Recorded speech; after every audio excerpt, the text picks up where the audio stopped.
Hey Jet Setters, it's Joe from the Unveiling Paradise podcast. We've been getting a ton of great feedback about our show, and what we're hearing from you guys is that you love listening to real couples talk about their real wedding day experiences. From their favorite moments to, well, maybe the things they wish they would have changed, and of course, their tips for you guys. If you're searching those episodes, search Real Wedding Perspectives, and you'll find 4 of our very favorite couples talk you through their wedding day adventure. And of course, if you're planning your wedding here in Hawaii, hit us up and ask us about our Unveiling Paradise promo. Happy planning. Welcome everyone to the Unveiling Paradise podcast show. Welcome, Tessa. Thanks for having me, Joe. Excited to be here again. My pleasure. Season 6. So today's show, we're going to talk about wedding trends. We've been talking about wedding trends a lot this season. You know, it's interesting when you think of your wedding day, there are some things that are more important visually. So like, think of like when you show up to a wedding, like nobody cares what you're seeing, like what the DJ's wearing, how their setup is. Nobody cares what the videographer's doing. You're not seeing those things, but like flowers are such a huge part, that visual experience as a guest on your wedding day. For sure. Flowers are a big part of a wedding day. And I think with social media, everyone is seeing these crazy over the top, huge weddings that you haven't seen in the past. And so what's happening is people are now getting excited about these really, really cool floral trends that they've probably been around for years. They just haven't seen it on social media, or it hasn't been as mainstream or as accessible. And like we always say, social media is a love-hate thing, right? Where it's like, don't get me started on Pinterest. Right. But, again, I think what's really beautiful is how dynamic weddings are, and how you can really transform any space. And there's so many things that people see and want on social media. And that's why today I'm so happy that we have floral designer, floral expertise, floral genius, Debbie Hemingway in studio with us today. So welcome, Debbie, to our show. Thank you. Thank you for inviting me. So for all of our listeners, just really quickly, you are Debbie Hemingway, the owner of Hemingway Designs, and you are... you didn't use the word guru, floral guru. Oh, no. I feel like everything that you touch, when we see you on the wedding day, we're like, oh my gosh, we know it's going to be gorgeous for photos. Introduce yourself a little bit. How did you get into this crazy world? I'm Debbie Hemingway. My company officially is Designs by Hemingway, but I kind of like Hemingway Florals as well. Okay. So I love flowers. When I moved to Hawaii, it was like my home. I knew immediately. So...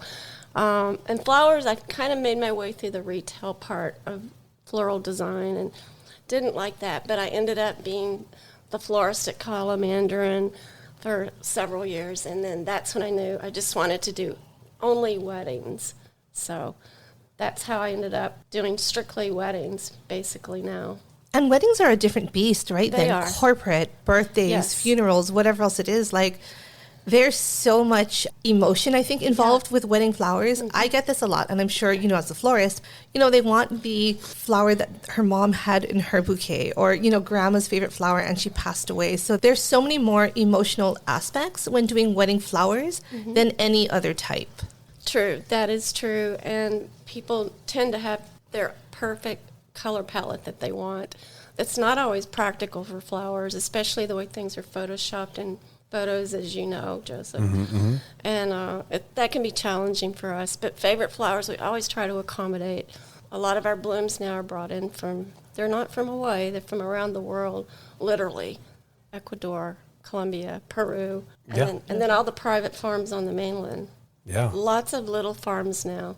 It's kind of exciting, though. I guess like you go to a grocery store these days and you can get any fruit that you want, that you're craving. Same thing for your wedding. If you want some of these just really beautiful, tropical, exotic flowers, or, you can have that on your wedding day. Yes, and what's happening, a trend that's happening now because of climate change, is a lot of these flowers are being grown in greenhouses because of weather issues. And I think in the future, you're going to see a lot more of that because of climate change, which is actually going to drive up the cost of flowers because they're being grown in a controlled environment. Oh, interesting. Well, Debbie, we are so happy to have you on our show today.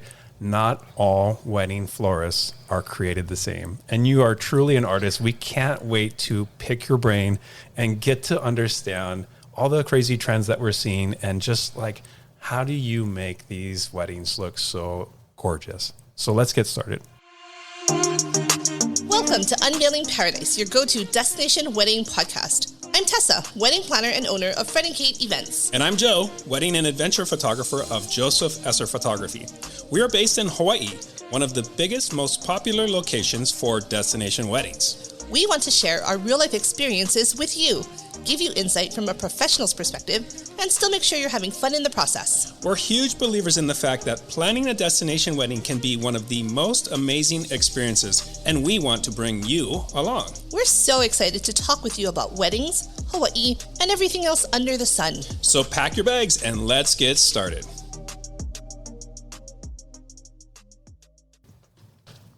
Okay, listeners, welcome back to our show, and welcome Debbie back to our show. Debbie, if you've been listening to this, you know that with every guest that we bring on, I like to play a game. It's an easy game, and Joe likes to play with us too. I usually like to try to answer. I don't know why, but he wants to play the game too. So let's get started with the game. And it really is a this or that kind of thing. So it's getting to know you, getting to know your opinions, quick answers. Okay?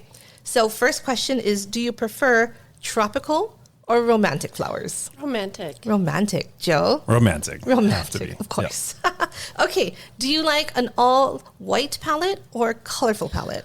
I like both. You can pick only one. Oh, I can. Okay. It's a game, Debbie. I'll do color. Color. Yeah. Joe? I'm going to go white because then we can do both together. Okay. Our answer is both. Okay. That's not how this game works. It's my game, my rules. Okay.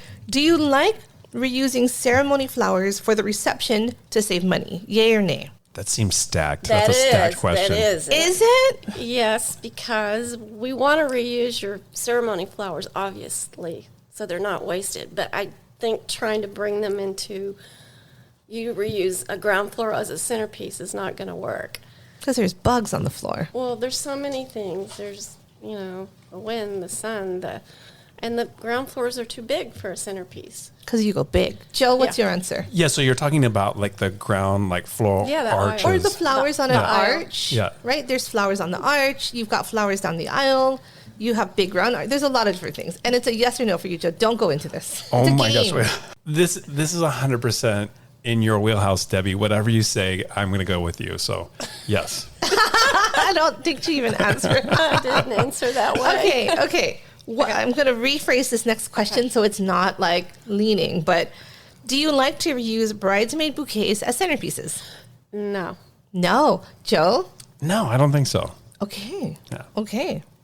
Real or fake flowers? Real. Real? Oh my gosh, real. It has to be real. I thought you were going opposite of her. I to have know, both no. answers. Okay. And then this is the last question. My personal pet peeve. Do you like little micro bouquets, like those little tiny small ones? They're becoming popular again. I know. So, yes, I'm okay with it. Joe? Oh my gosh, this is a tricky one. I like a full bouquet.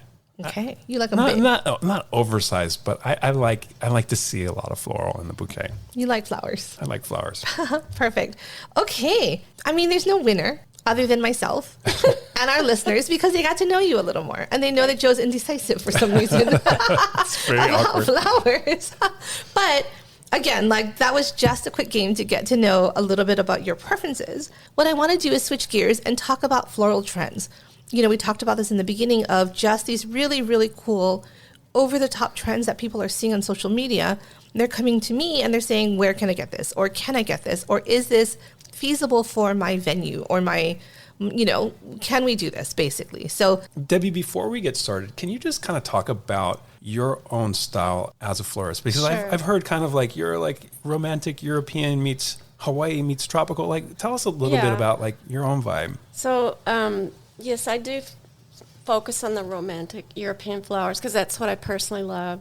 And I feel like I kind of coined the term Euro-tropical here in Hawaii, which is using a lot of European flowers, but adding a touch of tropical, which normally I love to use orchids. So, and it really has that tropical vibe to it. And also if you add a exotic foliage or something, it really does look local, but it's got those soft romantic flowers in it. And that's kind of my preference, I would say, as far as the European, and then with a touch of tropical. If they love tropical, then that's an option. So this podcast is a little tricky because we can't see the visuals. I know. So when you say European, like what is like a softer, like more pastels? Like what are we talking about? It's not so much the color; it's more the blooms. So the blooms would be the European blooms, which are like ranunculus, lysianthus, hellebore, just the different types of blooms that we don't see a lot here, other than at weddings. And then using that as a base to build the bouquet with, for instance. And then going in with the accent tropical flowers, which would be the orchids. Maybe some cuffing around the bottom with some petite, like anthuriums or something soft that's not screaming in your face. Yeah. Something that I like to tell couples, because I'm not a florist and I'm certainly not an expert in any of the flower names, when I'm talking about romantics, I will often tell them, these are the fluffier flowers. They look a little fluffy, they Yes. have all the little petals, Yes. they're softer looking. Yes. Those are the fluffy. When we're going to the tropicals, you kind of have more of the harder, the bigger Yes. petals, often bright colors, but not always, Yes. right? With the orchids, Yes. the anthuriums can be really nice and soft and soft pinks or whites, but I say fluffy and not fluffy. That is how I define That's it good. for couples. Again, not a pro. I could be doing this all wrong, but people tend to get it when I explain it Fluffy. that way. Fluffy. Yeah, no, that's good. And it's an old terminology would have been spring flowers. Right. Now, I'm calling them European just because I like that word better. Not that they're from Europe. It's just that some of them are, some of them aren't. But, yeah, I think the tropical has a harsher look, big, kind of clunky at times, which is not always romantic. Mm-hmm. And tropical flowers are heavy. They're heavy. Think of a bird of paradise. That thing is just like, loaded with water. Your whole, like, think of a bouquet. Carrying that thing, like, you have to have some pretty big biceps to make that happen. Exactly. Yeah. I agree totally. You know what's funny is proteas freak me out because they're Oh, fuzzy. yeah. I'm like, why are they so fuzzy? Like hair? I get chicken skin when I touch them. I know. I will always touch them though because I have to know. But I'm like, oh, you're still a little fluffy. So I try to, when people request tropical florals mixed with the European, I try to stick with the more softer ones, which are the orchids. And it can be any color orchid, obviously. And the anthuriums, smaller, petite, maybe tulip type, or just small anthuriums. And then foliages. I'm real picky and selective about that. I normally don't use big, giant monsteras in my bouquets unless they request it. So the great thing about having you on the show, Debbie, is like, I feel like you are here in Hawaii, one of the trendsetters. You are making trends happen, and I think that's really what we want to talk about today is we have some things that we're seeing. We want to pick your brain. Like, do you love, do you hate, like give us some tips on if you're actually going to be thinking about these particular florals for your wedding. Does it make sense? What are some of the obstacles you're going to encounter? I want to say one of the most popular trends that I'm seeing now at our weddings are, you have the outdoor lighting, the cafe lighting, bistro lighting, whatever, and they're putting greenery on the strands. I think it kind of creates, we had one where there was so much and it was definitely like a jungle-like feel. I'm like, it felt like you're in a jungle. I've definitely done some where it looks more or feels more English garden with just lighter greenery, but the greenery on the lighting, the greenery overhead is really popular. Are you talking about like on like cafe lights, like the over? Yeah, like on cafe lights, or we have it hung on disco balls or the rattan lantern. So hanging it overhead in any sort of capacity, I find really, really popular right now. Yes. What are your thoughts on that? I like it. We just need enough setup time to make it work. So setup time. And here we go with the relationship between the rental company, the planner, and the florist. We just have to all work together as a team to make it happen. And the venue. And the venue, yes, of course. So we're only allowed a certain setup time, and if we see some elaborate arrangement, ceremony, or anything, even the lighting, that takes a long time to put the greenery up there. We need plenty of setup time. It's also understanding logistically, right? You need the time for the setup for the rental company. Yes. The time for the setup for you if you're hanging that greenery. You also need to just make sure that whatever you're stringing it to can handle the weight of the greenery? Any string light, globe light that's hanging over dance floors, reception areas, any place has got to have airline cable on it. Airline cable, what is that? It's like a cable that you see running through tents, and it comes in different sizes. You can get real thin, small, thick, and it needs to be attached to the globe lights because that will strengthen the light and not have it sag. So it's often called on rental company invoices, they're called, instead of hanging the greenery directly on the lighting, it's reinforcing the lighting and reinforcing the greenery on some wire that parallels with the lighting. Yes, so if you go to Costco and you buy these light kits, or Amazon and you buy light kits, they're just the wire and the light. There's no reinforcement. So obviously you wouldn't want to hang that up and then start decorating it because it's going to sag. It's not, that kind of electrical thing is not meant to hold anything other than the light bulb that's on there. Exactly. And I think, we've done some very small ones where they've hung just a couple pieces of greenery on like the middle area. That's okay. Mm-hmm. If we're trying to greenery jungle this whole thing, we need wire kits. We need to have reinforcement. Yes. We actually all got to work a wedding together where there was this really cool setup that you did. It was an open air outdoor wedding, and they had, the beautiful cafe lights, and then you did all the greenery. It was a ton of beautiful greenery. And they also had like these really cool disco balls that were also incorporating, thinking through it. Gosh, you really have to make sure you have the right rentals, or, you're trying to hang a lot of weight above people's heads. Those, like electric wires aren't going to cut it. The greenery was gorgeous. And like you said, it was a full covered setup. We, on a planner side, need to make sure that we coordinate with the venue. How early can we get in? The rental company, they have to start setting up their detail items too. And then the florist has to come in and put greenery on everything. So it is a constant communication between the back of house team, the design team. So that's the planner, that's the florist, that's the rentals, and the venue. All of them need to work in tandem to make sure that we have the tools that we need, to make sure that we have the time that we need, and we're set up for success. Exactly. I totally agree with that. What's funny, I think, is a lot of times people see these pictures on Instagram or Pinterest and they're like, oh, that's easy. We'll just put it together. No problem. It's going to take a couple minutes. No, you need time to do this. And it's so beautiful, but you have to have time. And I hate to say this, but a lot of those, they've got 2 and 3 days to set up. Sure. I did a wedding on Maui, and we had 2 full days to set up, and it took every second. And I think that's worth mentioning. We're looking at these really fabulous designs. You can't do that in an hour. Or some venues, you have an hour and a half or 2 hour window. That's for everything. That is for the rentals to drop, florals to be set, the catering staff to put the plates on the table, the centerpieces, for my team putting menu cards or favors. Like 2 hours for all of that on a simple wedding is pushing it. If we're going elaborate, then it takes even longer. And, I know we're talking about flowers, but if we take one step back even further, if we're running late, then it sets the photographer up to fail too, where he can't get all those details that people want. The couple has spent so much money on it. They want to remember all that they paid for. They want these gorgeous photos.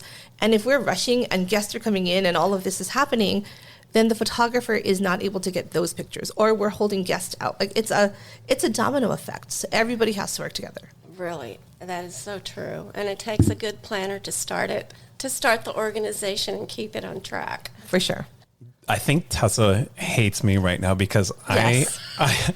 Yes. Wait, let me finish. Don't just say why. Oh. But I have been just like over the top talking about every single wedding. I want to see ground arches. I think they're so beautiful for photos. Yeah, and so like for all of our listeners, ground arches have kind of become really popular right now. And basically, can you just kind of explain to everyone who's listening what that is? And then I'll tell you why I think you should have it at your wedding. Okay. Well, I call it a ground altar. A ground altar. Okay, I like that too. So it's not really an arch. When you think of an arch, you think of a structure. Yeah. So the thing about it is it can all be pre-designed at our studio, and then when we get it over to the venue, we set it up, and we get to add all the beautiful tall stuff coming out, all the tall florals coming out. So we can add to it to give it a thickness, and it's an easy setup, and it's an easy transfer over to the reception to reuse in another area. So you don't just invest your money at the ceremony, you get to use it at the reception as well. Plenty of places on the ground, in front of the couple's table, in front of the bar, in front of the sign-in table. Yeah, so basically, and then for the ceremony, it's sort of like a crescent shape. Is that right? Like flowers that sort of surround the couple, but it's maybe, waist high? It can be any shape. Yeah. One of the things that I'm doing now that I absolutely love is floral hedges. So that's kind of like one we did recently when you were the photographer. And I think building it on site helps because it's not just connected like an aisle floral would be connected. These are spaced out dimensionally and texturally. And then we go in and we add the shape. And it does it. You can bring it up to a person's waist. Yeah. Or even higher. I did one on Lanai where we had it up very high. It was great. And it looked beautiful at sunset, photographing the couple behind it.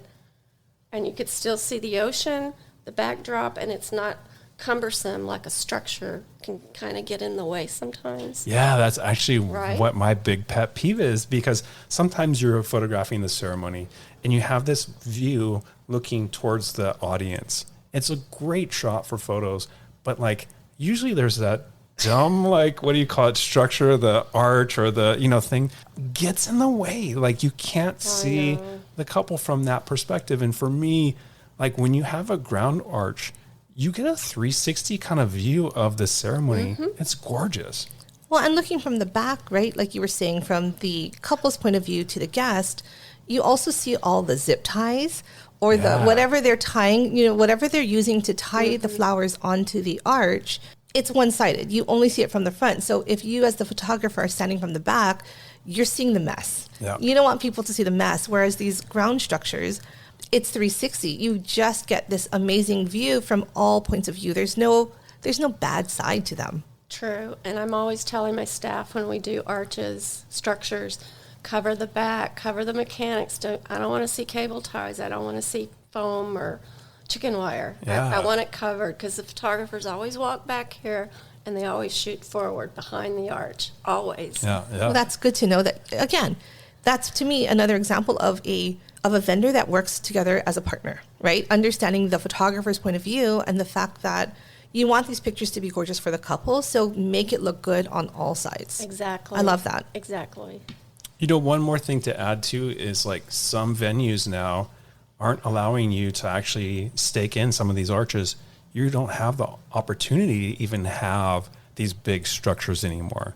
And so I think you're saying that a ground arch, ground altar is a perfect alternative. It's perfect, and you can reuse it at the reception in pieces. It's just, I think it's a winner. Okay, don't laugh. But the next thing that I wanted to talk about, I could not figure out what it was called. So on our notes, guys, I have aisle stick things. So when Debbie came into the studio today, she's like, can we talk about what that is and what it is? And I'm sure couples have seen this. It's so amazing. I've seen them at all of these really over-the-top beautiful weddings, but it is a blooming aisle. So what happens is in the aisle, on the sides of the chairs, it looks like these flowers are just growing out of the ground and kind of leading up to the front. And I have seen it in either an ombre of colors. I've seen them all the same type of flower. I've seen a mix. Every version is gorgeous. Every single version is so gorgeous. But can you tell us a little bit more, Debbie, about the aisle stick thing that I'm talking about? I know, big words, guys. So the blooming aisle, those are actually done. We do them. I mean, I'm sure everybody does it differently, but I do them in water tubes so they'll stay fresh. Unfortunately, you cannot reuse this after it's over with. You can't repurpose it over to the reception because it has to all be pulled out of the ground, and then it becomes a single flower. We have wrapped those up for guests to take home with them before. We have done that for certain clients. So that's one way of, regifting. It takes a long time to set these up if you do it properly. So we need plenty of, here we go back to setup time. And there are some venues that will not allow you to stake or even put the little tubes in the ground. I have a question logistically. How do you stick them in the ground? Like, do you just push them in or do you dig a hole? It depends on the ground. I did one over on Lanai on a golf course and actually got permission to do it. I couldn't believe it. Yeah. But it's sand, so we just pushed them in the ground. Some venues have really hard dirt, so we have to use a little hammer. That's crazy. Again, all of these logistics and things to think about. If you're at a venue that you cannot guarantee early setup, the blooming aisle might not make sense. You cannot guarantee the time that you need to get this done. Yes, and if you're a client that wants to reuse all your flowers over in the reception, This doesn't work either. That's not the design for you. Got it. They're so pretty though. I think they're so gorgeous, but like, does that double, triple the setup time? I'm just curious because I have to imagine it takes, it's got to be pretty time intensive. I always want to come in early in the morning, get my team to set the mechanics, a couple hours, and then we will set the floral part of it later, so it's not sitting in the blazing sun all day. Yeah. And I think that's something to keep in mind with flowers, especially with, and correct me if I'm wrong, but European flowers are so delicate. You can't set up at 9 a.m. for a 5 o'clock ceremony and think these flowers are going to last. So when you're saying that you need time, it's kind of staging it. I've seen your little pop-up tent in the corner of venues where, she's got her car running or her van running with some flowers. She's out there working, but the actual full setup of flowers coming out doesn't happen till much later. But they are just trying to line up the mechanics, right? So they're ready to go when the weather allows. Exactly. That's the only way to do some of these setups. Hanging installations, that's another thing. Frames have to be pre-hung, and lighting can't go in until our floral frames are up. So here we go back to, planning and coordinating. Yeah, for sure. There's so many logistics to think about when you're trying to do elaborate setups. Yes. Okay, Debbie, this is one that I'm just dying to know what your thoughts are because I have a lot of big feelings about this. I know Tessa does. Baby's breath. Like baby's breath, we're seeing a lot of images. We're seeing a lot of weddings where it's a lot of baby's breath, like a huge amount of baby's breath. Maybe a whole arch is decked out with baby's breath. What are your thoughts on that? And is there anything, if our listeners are thinking about doing this, that you have to take into consideration? I think people think baby's breath is inexpensive. Yeah. But it may be as a bunch, but when you start designing with it, it becomes labor. So personally, I'm not a fan of baby's breath. Just my own personal opinion. I know a lot of people now are spray painting it. What do you mean by that? Taking floral spray paint and spraying it. Oh, interesting. The little bloom, the little white bloom, and doing like color blocking. So color blocking is really popular right now where you're using one color and it's blocked. It's not blended together. So like yellow, pink, white. Mm-hmm. So you'll see a big block of that color. Mm-hmm, mm-hmm. Interesting. And I think when I first started seeing these just really elaborate baby's breath setups, I thought, oh, that's actually can't be that expensive. Maybe that's a way to like cut corners. It's Rookie actually mistake. Very expensive, right? It's very expensive. It is. And, I don't know if you've ever worked or seen it or picked it up. But Yeah. It breaks. Yeah. When it bends and breaks, and you've got to go in there and fix it and do something to it, wire it to get it to go the way you want it to go. And I think a lot of couples see there's a baby's breath cloud, hanging in tents, and they're like, oh, let's do that. It's so easy. I'm like, there's like 20 million baby's breath bunches in there, I think. Yeah, it adds up, right? Like you said, labor is one thing. And then just the amount that you need to make it look full is a lot. A lot. Mm-hmm. So if we want that more full floral setup, we want that, like all the floral, like what would you recommend to your clients? Well, first of all, they kind of have to have some sort of vision of what they want. And everyone goes to Pinterest now, Instagram, then they send me these elaborate photos. Everything's about budget. Sure, we can design anything as long as it's logistically able at the venue and, budget pricing. I think we're getting away from arches, like you said, and, the broken arch or, open air arch has become popular for a few years now. Okay, here's a trend that I see, and I'm so curious to hear your opinion. But there's a lot of centerpieces now where they're having a mix of fruits and flowers. What do you think about that? I like fruit and flowers for Hawaii because it kind of goes in with our tropical look.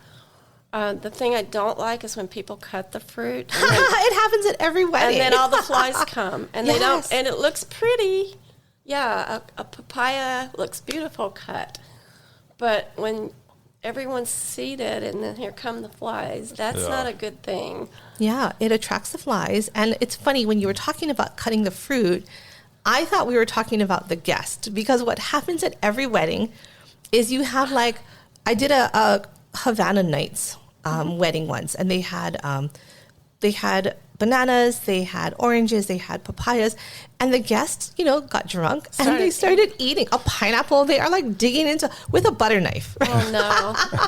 So at the end of the night, these centerpieces are just trashed, and you see bits of pineapple on the linen, and you see like open bananas. So bugs for sure. Bugs. I hate bugs. Yes. But then you just get, maybe it's a late night snack and it's a healthy one. People can eat fruits, but it's so random. I'm like, you're eating the centerpieces. Yeah, they must be drinking. Lots of drinking. It's funny, but it's odd. Like, I'm not a big pusher of fruits with flowers because of the bugs. Mainly the bugs. The entertainment side is the eating of the fruits. Yes. Here we go back to Pinterest. Looking at photos at Pinterest and Instagram, we're seeing all this gorgeous stuff. Here's the fruit. More than likely, that might have been a photo shoot. Yeah. Or an editorial shoot, and not really practical, especially if it's cut, So people kind of have to be aware. It may not always be practical, but if you are going to use fruit, don't cut it in Hawaii. Right, agree. And that's such a tricky thing, like when you're looking at all these photos. How do you distinguish what was a photo shoot where they put that fruit down for a half second and someone's, shooing away the flies versus it actually being practical for a wedding? And I think that's a hard thing for a lot of people who are looking at these images to like be able to say, oh yeah, this is actually a practical, logistical thing. I try to educate people when they send me photos, especially with colors, like coral, for instance. The death of me. They'll send photos and it's like, it's not really a real color. It's photoshopped. Yeah. Right? Yeah.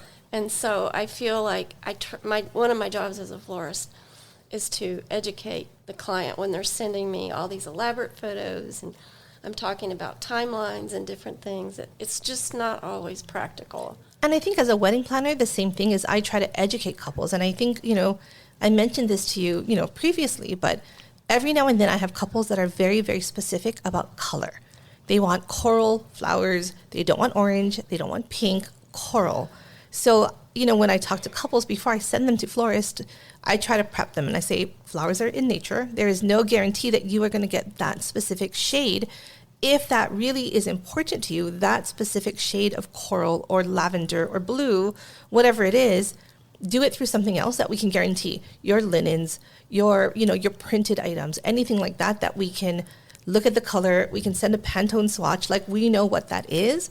And then let your florals be accent colors or whites or neutrals. Absolutely. Because we can't guarantee it. I don't guarantee tones, because maybe that tone is available, like in a peony, for coral, for instance. But when it arrives, it might be just screaming neon color, and it's not the right color. So I don't guarantee tones. We try to get as close as possible if it's available seasonally. But it's better, like Tessa, like you said, let's go with something else, a linen, a napkin, an accent on the menu. You're setting up the wedding for success. If that is their highest priority, the color, then we have to find a way that we can guarantee it. It's not going to be through florals. And then we also need to tell them, you're looking at Pinterest where things might be maybe photoshopped. Yes. Magazine, editorial, that stuff is all photoshopped, a lot of it. Yeah, and even think of like what you're seeing in real life versus when somebody puts a filter on that picture, instantly the colors change. Exactly. Like, but never have been able to look like that in real life. No, and I always try to explain that to people, because I don't want to promise them something that we can't do, or something that's not even realistic or available because it was photoshopped. Yep. Tricky but true. Yeah. Evil photographer. Evil photographers. Okay, Debbie, one of the things I'm seeing a lot is where bridesmaids now are all having individual flowers. So for their bridesmaids bouquets, maybe one has like roses, one has peonies, and then all together the bride's bouquet is a collection of all of those flowers together. What are your thoughts on that? I like it. I think it's pretty. I like anything that's one flower. So because sometimes when you put a lot of flowers together, it looks gardeny, but it can also look messy. Yeah. Whereas when it's just one flower type, I just think it's easy on the eye. And I love the idea of combining it all in the bridal bouquet as well. So we did this a couple weeks ago with a couple, and it's cute. Her color was yellow. Yeah. And so you have these just really, really pretty yellow and white flowers. Yeah. And then hers all came together, and she just had a yellow personality, like just so sunny, so sweet. So everything about it, like the bridesmaids were in different shades of yellow dresses, different dresses. The bouquets were all different. But together she was kind of that culmination of all. It just was so cute. Like I thought it was so perfect. Nice. Yeah. That's a nice design. Yeah, just a trend that I think, a trend that I have seen recently that I am on board. No fruits, but bridesmaid bouquets, yes for those. So those are the trends that I think Joe and I have been seeing. We kind of talked about this beforehand. Are there any trends that we missed, or is there anything that you're hoping to trend this year that you're really excited to do? Let's put it out in the universe to our listeners. Well, some of that stuff is not always, you don't know until you see something or you do it. But for me, I still feel that architectural type ceremonies, big, expensive ceremony backdrops are still going to be trending into the future this year, next year. Going over to the reception, what I think I'm seeing or maybe seeing is smaller centerpieces, maybe like even ikebana type. I've had so many requests for ikebana, and I like it. I think it's pretty, and it just has to be designed with the right candles and everything else that touches the table. And so for our listeners that don't know, ikebana style, what does that mean? It's just placement of flowers in a specific area. So it's simple. It's a simple placement of maybe 3 to 6 blooms with accent greenery. And they're not in a vase, right? They're kind of standing alone. So it almost looks like you're walking through a sparse garden a little bit. And again, like you said, the accents with the candles are really important. Yes. Standing alone, they look a little plain. But when it's accented with florals and other items, maybe some fruits, it kind of changes the look, right? I think ikebana is a very popular, but what I'm understanding or what I'm seeing is a lot of it is on-site setup. So it's a lot of labor there because you cannot design it and transport them easily. No, you cannot. And then also, when you can reuse your ceremony florals over into the reception, then it becomes more grand. And I think, for me personally, I love it when they focus on ceremony backdrops because I think that's so important. And then for the actual reception, most flowers that I like to use are the garden flowers, which are more sensitive. So bringing those on site is, easier when it's an ikebana style. And then budget. I think for budget it helps as well. But I think maybe designing with several textured type vases, maybe the vessel looks beautiful and you actually see it. It's not hidden by a bunch of flowers. And also focusing on luxury, like higher end blooms, maybe 1, 2, 3, 4, where you can actually just see it as a focal point. I like that. And I love that you just said that flowers are the centerpiece of a ceremony. I think it's really true. It is. Yeah. And like that's what your guests are seeing. That's what your backdrop is, and then you have to have something that wows everyone. Yes, because once everybody sits down at the table, everything kind of gets lost, right? It's like, okay, somebody's sweater. I know people are still admiring the centerpieces, though, because I'm there till the end of the night, and I think couples are sitting there, they're eating, and yes, their stuff is all over the table, but their eyes are still on the centerpieces. At the end, people are always commenting, yes, they're so gorgeous. Oh, these flowers are so perfect. So they're not going to waste. There's more junks with it, but they still get their moment. I think fluffy flowers, going back to fluffy flowers, are still going to be trending always. But I think what I might be seeing this year and next year might be going smaller in the reception area, and even maybe just doing like a grand hanging installation, focusing budget there, going grand on couples table maybe. And this is all a budget issue, a lot of it. It's also, I have had couples that have larger budgets. And again, they've done the grand chandeliers or what. They don't want big centerpieces because they're doing family style food. or they're doing big yes. service. So Yes. it again, right, when we Yes. look at a wedding as not just florist or not just photographer, Yes. if we're looking at everything, if we're going to be doing a buffet, no problem. We have room on the table. If we're doing family style where we have 10 dishes and they're taking over and the second people sit, we move the centerpieces, Yeah. then it doesn't make sense, right? No. Then we focus your floral budget, again, overhead. Yes. Then we do the hanging greenery, or we do a chandelier, or Yes. we go big on the sweetheart table. But depending on the food service, sometimes even if they want grand, it doesn't make sense to do it on the dinner tables. Exactly. I totally agree with that. Thank you. Yes.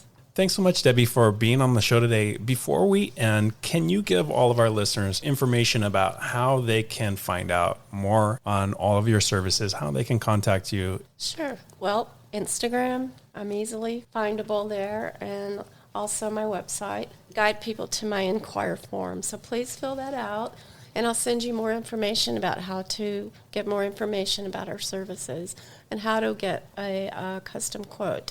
Yeah, I love that. And honestly, Debbie, my team loves working with you. My couples are always so happy. She does such a great job of just exceeding client expectation every single time. And like you heard, partner. She's a partner vendor with knowing how to work with everyone to make sure that everyone gets what they need out of the florist on the wedding day. Thank you. And I don't take tons of weddings. I'm not one of these florists that will just take a wedding every day or 3 a week. I don't do that. I like to focus on the design on each individual wedding. So that's kind of where I'm at in my life now. That's amazing.